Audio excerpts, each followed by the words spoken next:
sports are really important vehicles for relationships. We have purpose. We have a why. We bring people together. We connect. I feel like God is our greatest supporter and our greatest coach.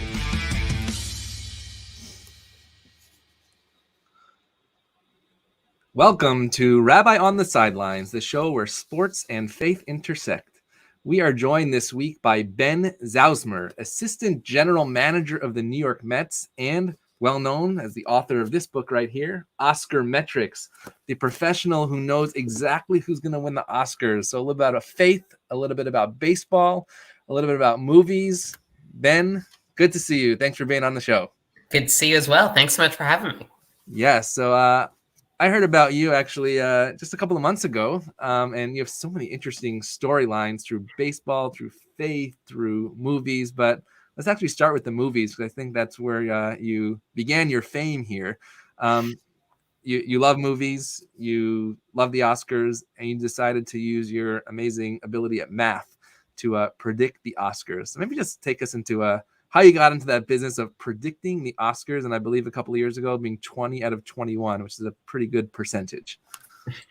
Yeah, so this all started about 10 years ago. I was a freshman in college, and I'd always been a big Oscars fan, a big movies fan, and I was just curious who was going to win that year. So I went to Google, and being a math guy, I wanted to see, is there a model to predict the Oscars? And I actually couldn't find one. And so I decided to just spend the month of January trying to create it myself. Spent lots of time gathering data from every old press release I could find on the internet, and then threw together some models, put up the predictions on a little website, and it's all grown out of that. And the years since, I've gotten to do the predictions for the Hollywood Reporter and write articles for a number of publications. You mentioned the book, and it's become this big, fun hobby of mine. Every baseball offseason, I get to dive into Oscars season, and we're coming up on another one. The nomination's coming out in a week or so, so this will be year 11. And did you think it was going to work? Yes and no. I think that the math is predicting probabilities. And so hopefully if the probabilities are well calibrated, then at least, if not going perfect, if you say there's a 60% chance of this nominee winning in this category, then hopefully that'll happen 3 out of 5 times. That's what that should mean. And so there are always going to be predictions that are correct because a lot of favorites win. And there are always going to be upsets because sometimes the favorites don't win. And do you predict the weather too? If only, that'd be nice. Yeah. So what is applied math for those non-mathematicians out there? What does it look like? You mentioned probabilities. Is it only that, or is something deeper? Applied math is sort of the more real-world counterpart of theoretical math. So the more theoretical side, which is often taught in the classrooms and in universities, is about the underlying theories of why numbers behave the way they do. And that can be anything from, algebra to geometry to trigonometry to calculus. A lot of this stuff is theoretical, but it all has applications in the real world, in stuff that we see every day. Obviously, in the computer age, there's been an explosion of applications of mathematics. But even before that, there have been all sorts of applications. The times where you actually put real numbers and real world people and problems to these theories, that's where you get into the applied math side. I have a particularly fun pair of a job and hobby because I get to apply math to a couple of things that are really interesting to me in baseball and movies. There's stuff that I'd be reading about even if it wasn't my job or wasn't this project I've taken on. And so for me to get to apply math to those things is particularly fun. Actually, Dan Schulman from ESPN said, you got to love what you do and do what you love. And it sounds like you do exactly that. So let's go from movies to baseball, and then we're going to go backwards towards faith. How does applied math work in baseball, and is that a new business? You never really saw, director of analytics for baseball. You usually said, this guy can hit the ball, this guy can field the ball, I want him on my team. But now it's almost like a science of building a team. How does that work in the baseball world? It is fairly new, right? So baseball really goes back to the 19th century, and for a long, long time, there were a number of people, journalists and writers, who were using math or using data, using numbers to analyze the games. You've had box scores being printed in the newspapers for years and years and years. And you have some, not just counting stats, but some statistics in there, like batting average and ERA. Those were some of the early strides towards creating a formal mathematical language around the game of baseball. But it didn't really start to enter front offices until the late 90s or so. And then you have the publication of Moneyball. That book came out in the early 2000s. And after that, there's been an explosion of it where every team wanted to have some form of Moneyballs, have some sort of analytics department. And so these departments have really grown rapidly. If you look through any front office page on their website, the number of people with the title analyst or data scientist, software engineer, data engineer, and so on and so forth has really grown dramatically in the last, I'd say, 20 years or so. I'm very fortunate in that. Obviously, this is my career, and so it's worked out very well for me that this new subsection of baseball exists now. It's something that I now am lucky enough to do every day. And do the players use it often, or is it mostly the coaches telling the players what they're studying?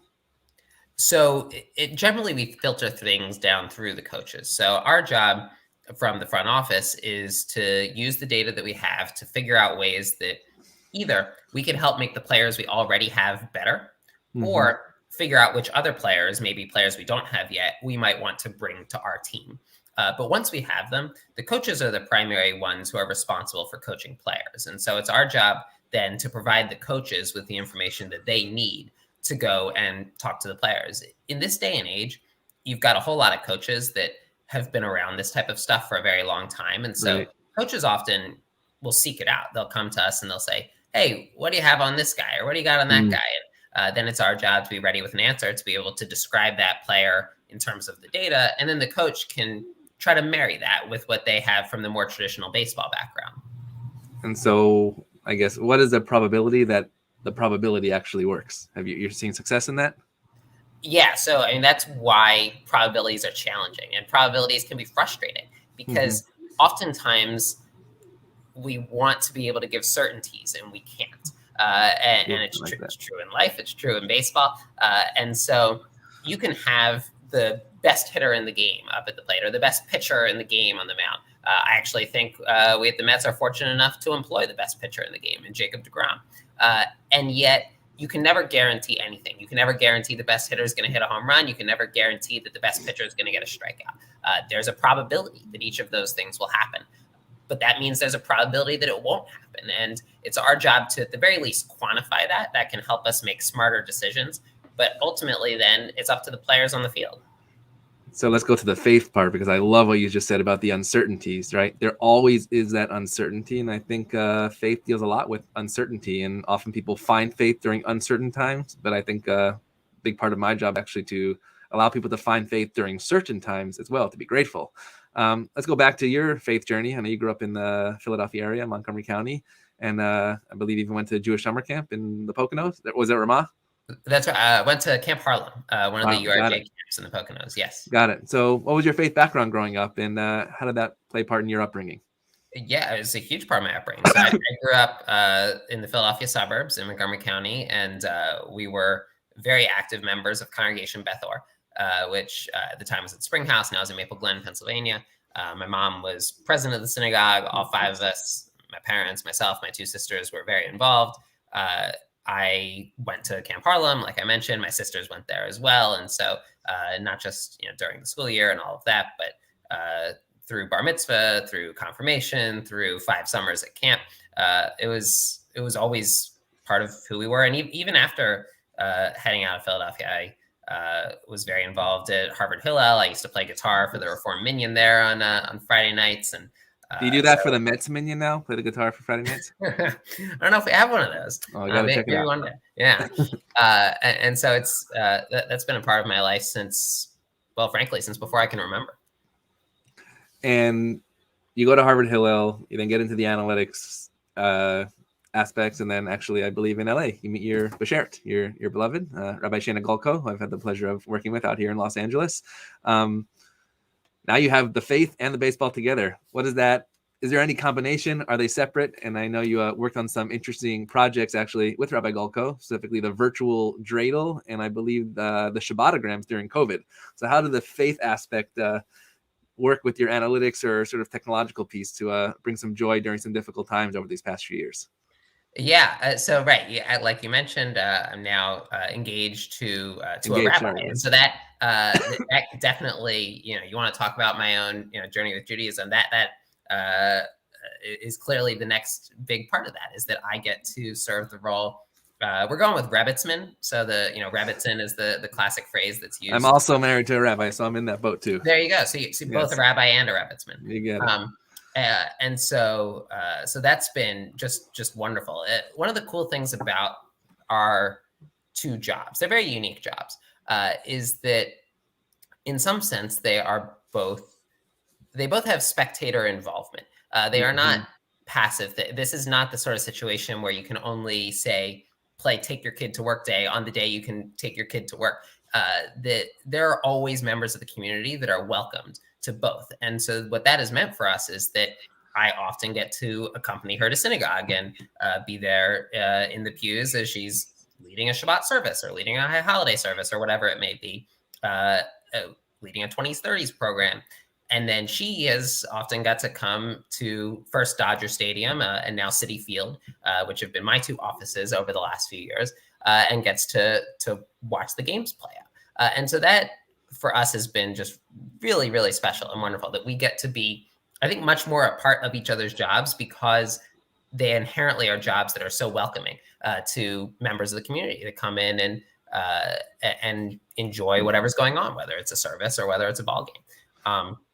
In terms of how they intertwine, right? So you mentioned during the pandemic, we were able to kind of put our heads together and come up with some rather unique websites that took advantage of my ability to code and her ability to have an understanding of Judaism and connections throughout the Jewish community. So we built Shabbatograms, which was a way for Jewish teens, kids who are used to sending paper Shabbatograms at camp to wish each other a Shabbat Shalom, might not be able to do that during the pandemic with camps, a lot of them being canceled in 2020.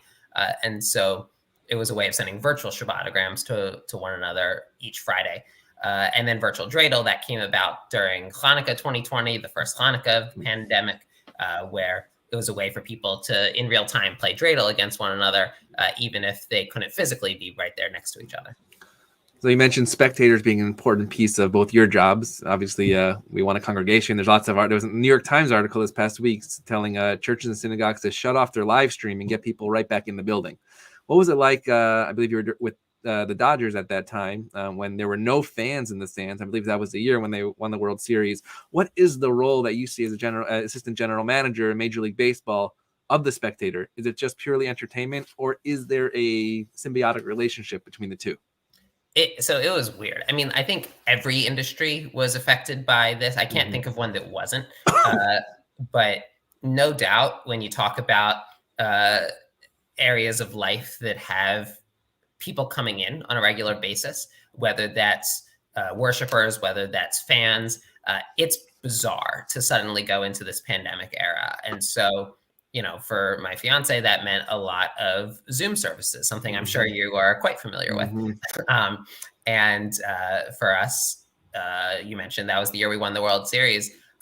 If you told me a year before that the Dodgers, who I'd worked for 5-6 seasons, would win the World Series and I would be watching it by television, I would have said that there's no way. But I chose this was before anybody was vaccinated. This was in 2020, and so I chose for safety reasons to stay home. But that was bizarre. I mean, it was, don't get me wrong, it was wonderful. That was the culmination of years and years of efforts from myself and dozens and dozens, if not hundreds of colleagues. But still, there was something totally strange about watching it. It's not being played at Dodger Stadium. It also wasn't being played in Tampa, which was the team we were playing. It was played at a neutral site, which was due to pandemic restrictions. So, there's certainly people and industries that were affected far more than mine. But there's no doubt that baseball is on the list of groups that were affected by this.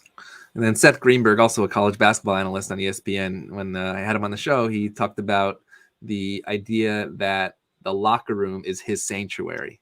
Maybe you can take us into the major league locker room and how perhaps sometimes that actually is sacred space, which creates sacred community as well. Oh, it's definitely sacred. So, I mean, if you define a sacred space as this is the hub of what we do, this is important, that you should not go in there in a disrespectful manner. You should go in ready to contribute something, ready to be humble. All of those things can apply to any sacred space, and a locker room is no different. You don't walk into a major league locker room just because you want to put your feet up on a couch. You're there, if you're a member of the front office, you're there to be a representative of that organization. And so everything you do should be reflective of how you want the culture in that organization to be, and how you talk to people, how you treat people, how you act. And from the analytics side, how you convey information in an intelligent, prepared, and respectful manner. So analytics is very transactional, right? You get a stat, you learn about it, you do it. Maybe you can talk about a little of the humanity of the baseball side, some relational piece, maybe some charitable things that you've seen, some of the players that we know about, that we don't hear about these stories on TV, sort of behind the scenes of like what makes that relationship sacred and allows and even has these players desiring to make a difference in the world. It's true. The way that analysts are trained to look at players is often through the lens of numbers.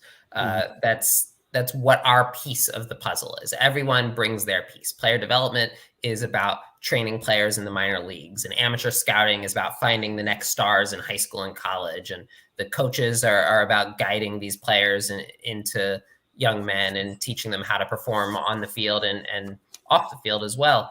But the analysts were there to analyze the data. That is what our piece of the puzzle is. And so it's very important, if that's your full-time job, to always remember that these are not ID numbers. These are, they're not just their uniform number. These are people. These are human beings. It's a real shame that a lot of the time what makes the headlines will be when an individual player does something bad. And look, if it's not on the fault of the journalist. If I were a journalist, you do the same thing because that's what makes the news. That's newsworthy. But the fact of the matter is, what doesn't make the news all the time is the vast majority of these people are really good, decent people. You get to know it immediately when you start talking to them. They're there. They're doing their best at their chosen profession, which they happen to be among the best in the world at. Nobody reaches Major League Baseball if they're not. And the vast majority of them are out there doing the very best they can at it. It's a hard job in a lot of ways, and it's a hard path to get there because for all the fame and glamour and riches that come with being in the majors for a sustained period of time, that's not always the case as they're struggling through high school baseball and college baseball and all the way up trying to make it.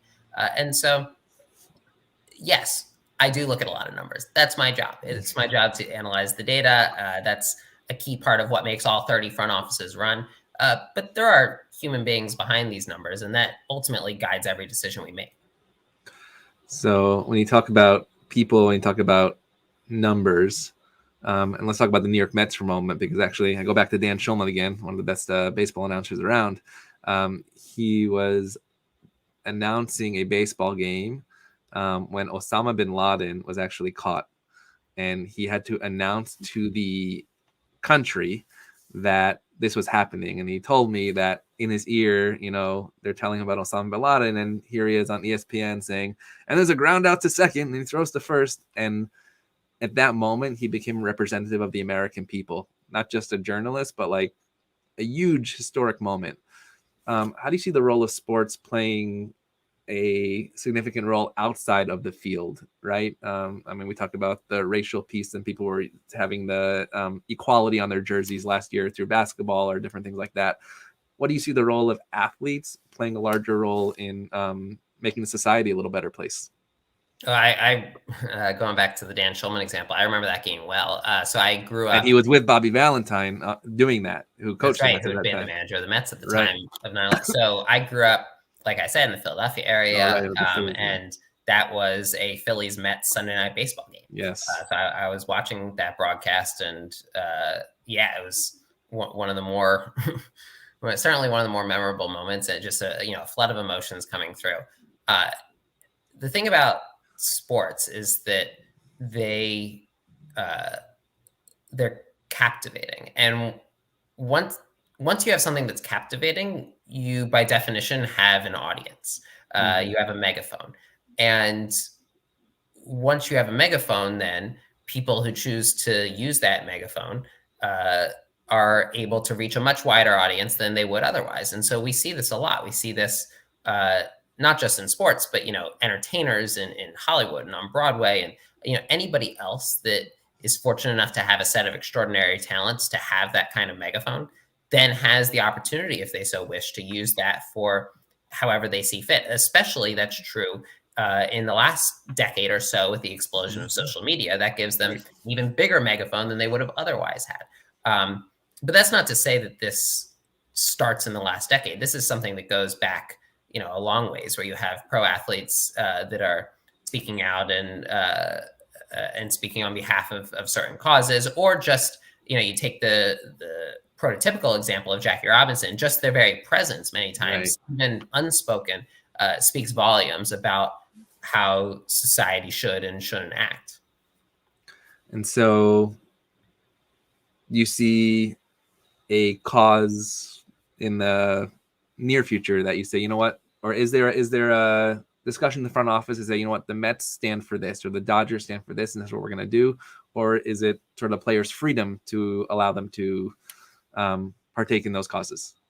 So I think both. There's like the official Mets side. We've got, well beyond baseball operations, there's a whole rest of the organization that has many different arms and many different departments. One of which is a newer one, is the Amazing Mets Foundation. And the Dodgers had the same thing. They had a foundation as well.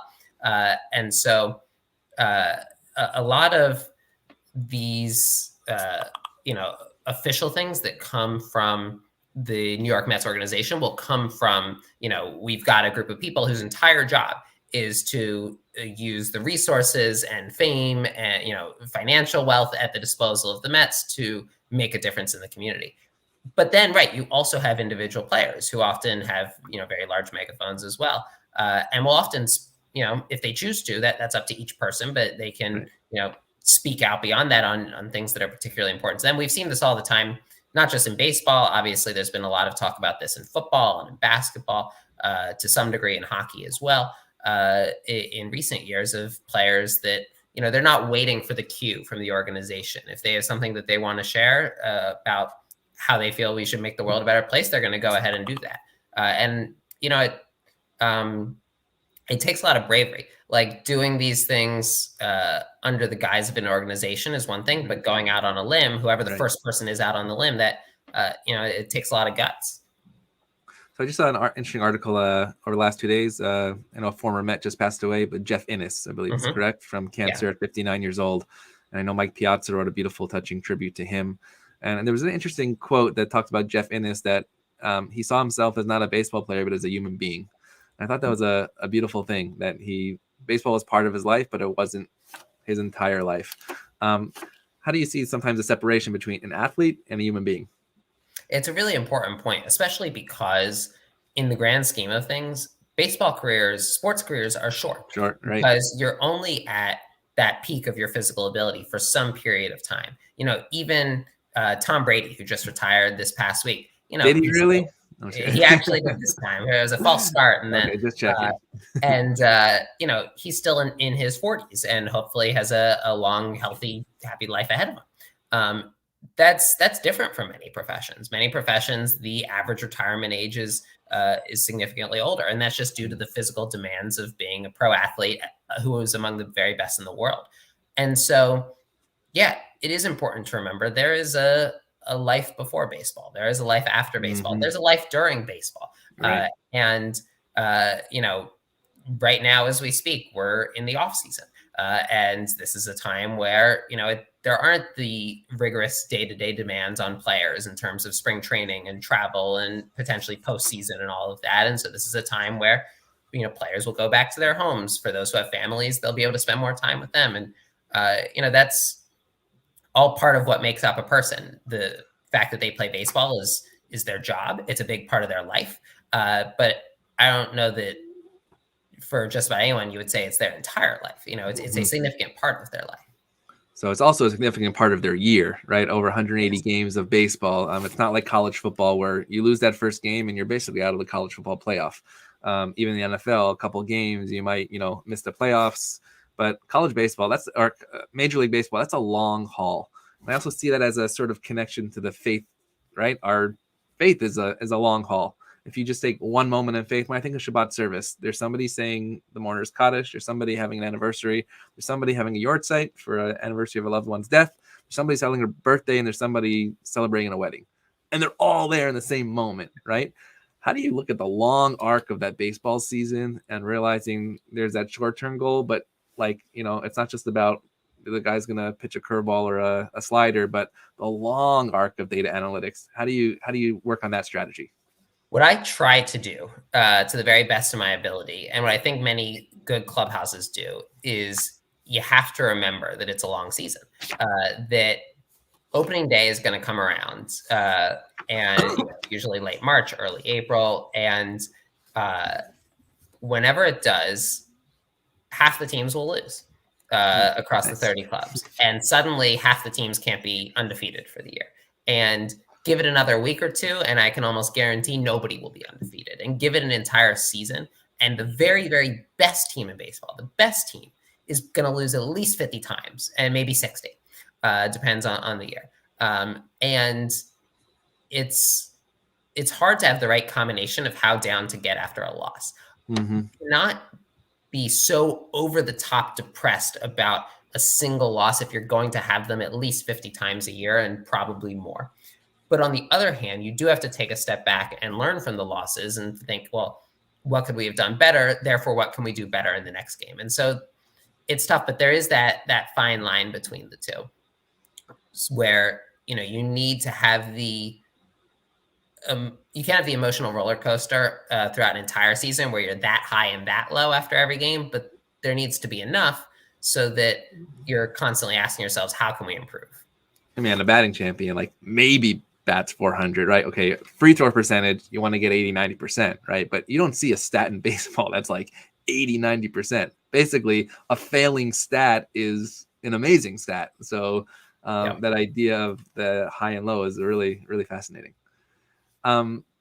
We talked about how you bring faith into baseball, but Rabbi Solomon Schechter, one of the founders of the conservative movement, he once said that in order to be a rabbi in America, you need to play baseball. I like to say you need to know about baseball. Do you think that's true in terms of what baseball represents as part of the American experience? And he was speaking to an immigrant population of Jews that were just coming over here in the early 1900s. What does baseball mean to this country and it's America's pastime?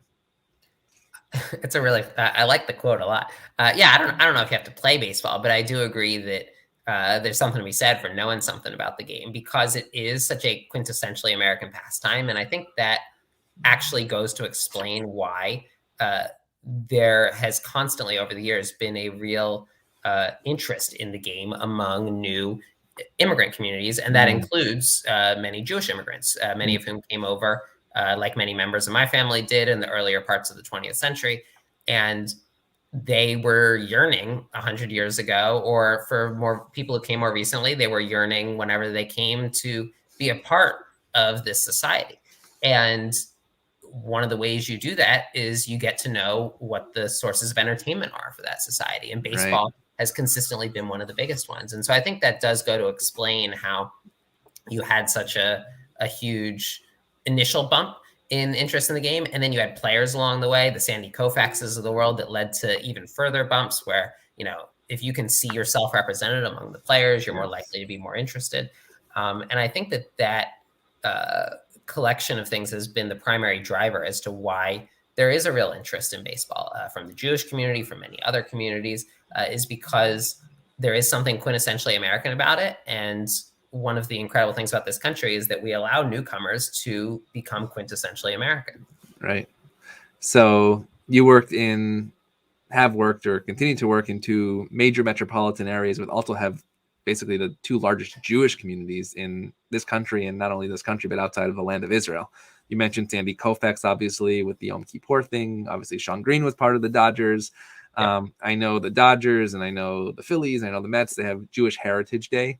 What does something like that mean to the team, but also to the community of those communities outside of the park, when they come in, when they hear Hatikva, when they see a kosher hot dog stand. Obviously the Yankees have their thing, the Mets have their thing. What does that mean to the community in terms of buy-in and connection to the sport? Yeah, so it's a good setup. The Jeff's Kosher Hot Dog Stand in Los Angeles, and then there's a great stand, not just hot dogs, but a lot more than that at Citi Field. So pretty good options at both. And still plenty more food that I'm gonna have to try at Citi Field as the years go by.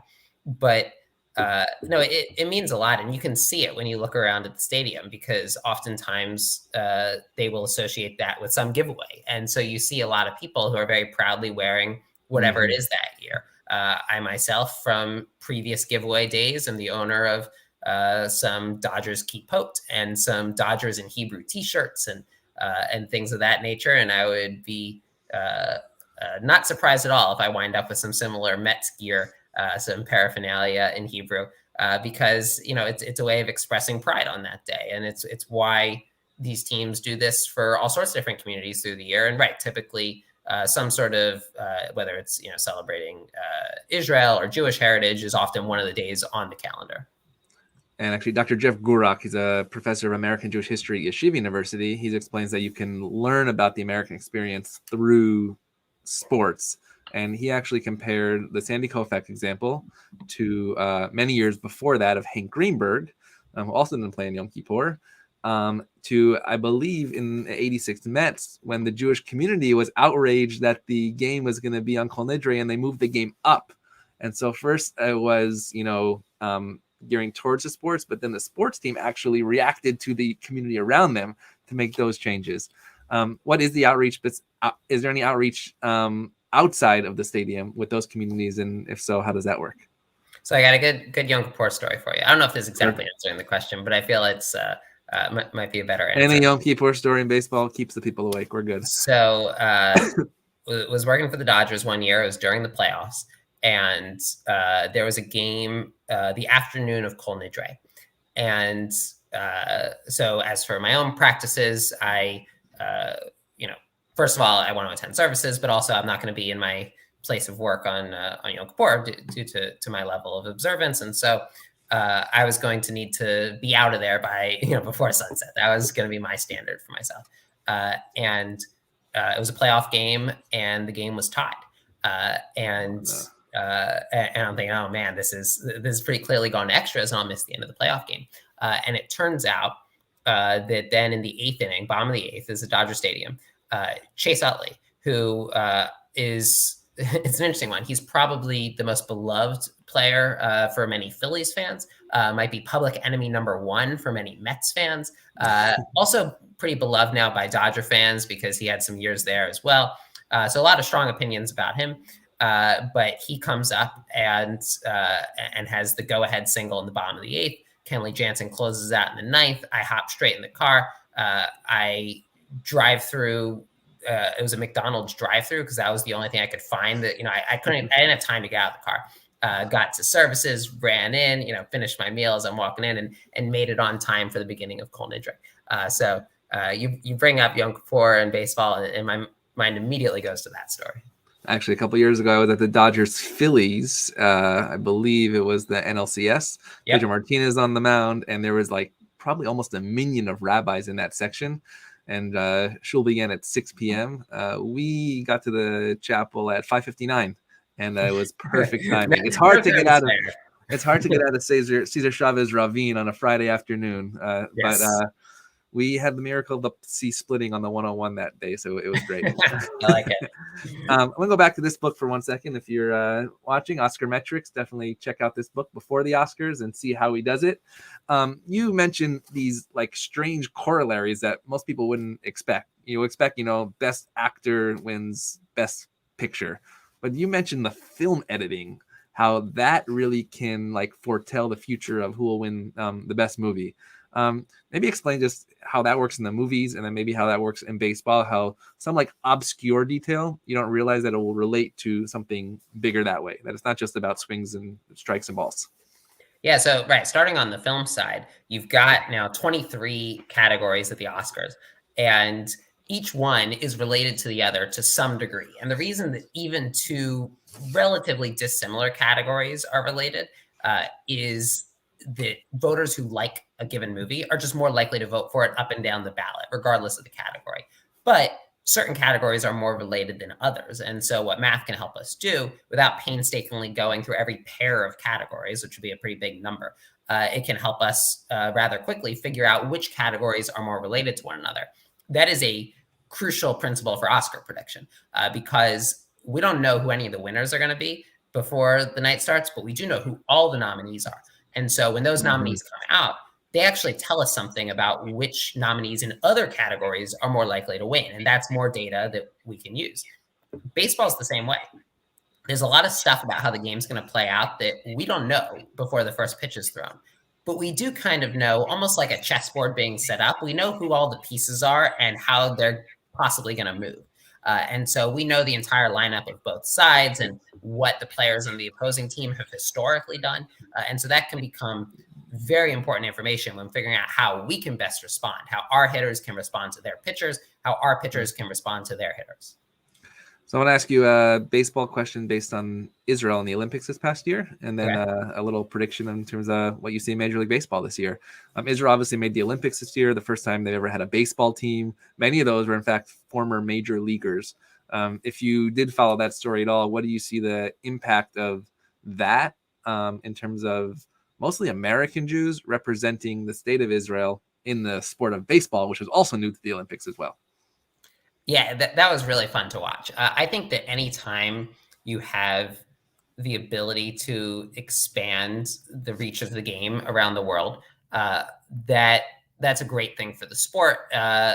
It's, I'm biased as somebody who really loves baseball. I think that, that's great for any new communities that previously haven't been as exposed to it. And so when you watch Team Israel going and making the Olympics in Tokyo and succeeding there, that was a really special thing to see because you've got now an entire group of people, an entire country that previously hadn't thought of themselves as Olympic athletes in baseball because they hadn't been previously, and now they get to see themselves in that. And so that was just really fun, really exciting to follow that team.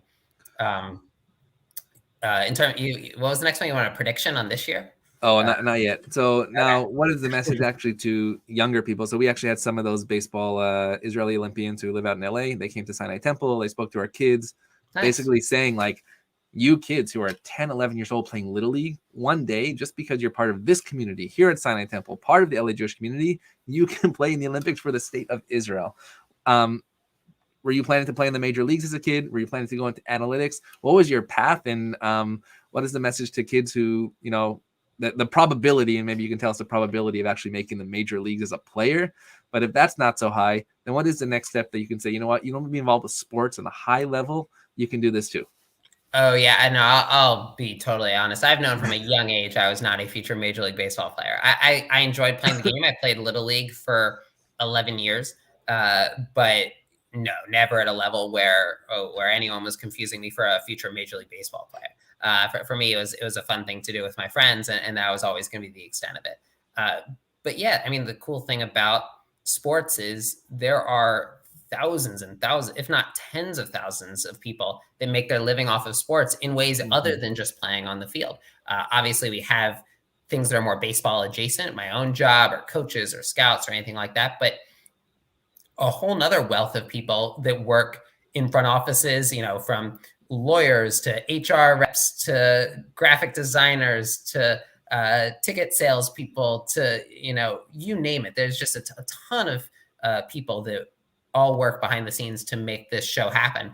Then add on everybody who doesn't necessarily work specifically for a team, but you've got people in the commissioner's office. You've got people in all types of media, in radio and in print and on television. And you've got people that are in businesses surrounding the stadiums that only exist because they are part of the ecosystem that baseball creates. And so there are so many different ways for people that do like sports, but maybe like me are not Major League Baseball players, to get involved if that's the profession that they choose. So one last question before the prediction. I've asked a lot of other athletes and coaches and managers about this, about prayer in the locker room or on the field. Often there's chaplains, and I just talked to an NBA player last week, and they said actually 1 hour before the game, there's chapel time for both teams. Is there any type of prayer or faith presence that happens, from the time a person gets to the field until the time the lights are off in the field, or is that sort of up to their own?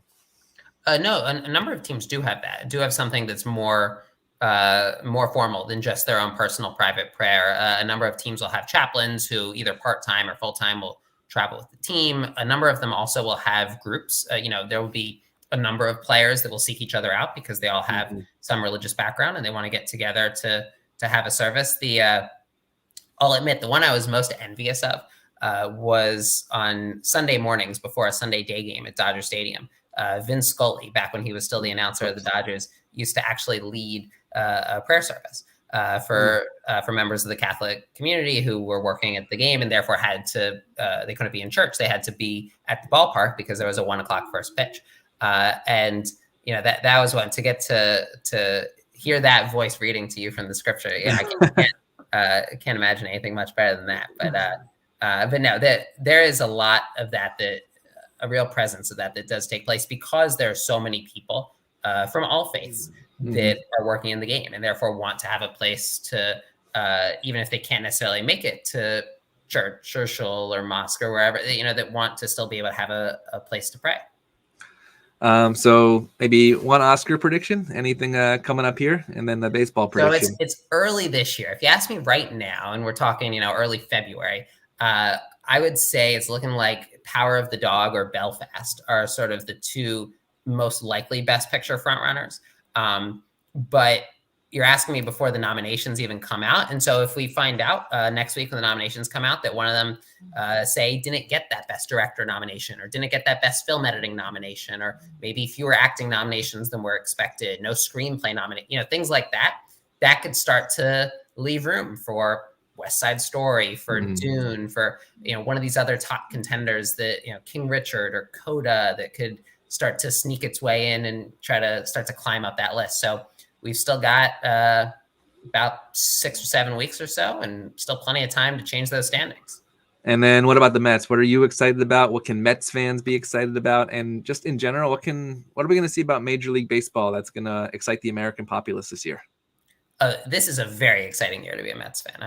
I feel very, I'm not just, that might sound like a line. I'm just saying it's not just a line. I do think that this year in particular, there's a lot of returning faces that we're really optimistic about. Everybody knows those names from DeGrom to Lindor to Alonso, but also a whole lot of new names that are very exciting. Max Scherzer, of course, is coming over from where you are, from Los Angeles over to the Mets, and Marcana and Starling Marte and Eduardo Escobar, a whole number of new faces and names that people at Citi Field are going to get pretty happy cheering for, I think, from day one.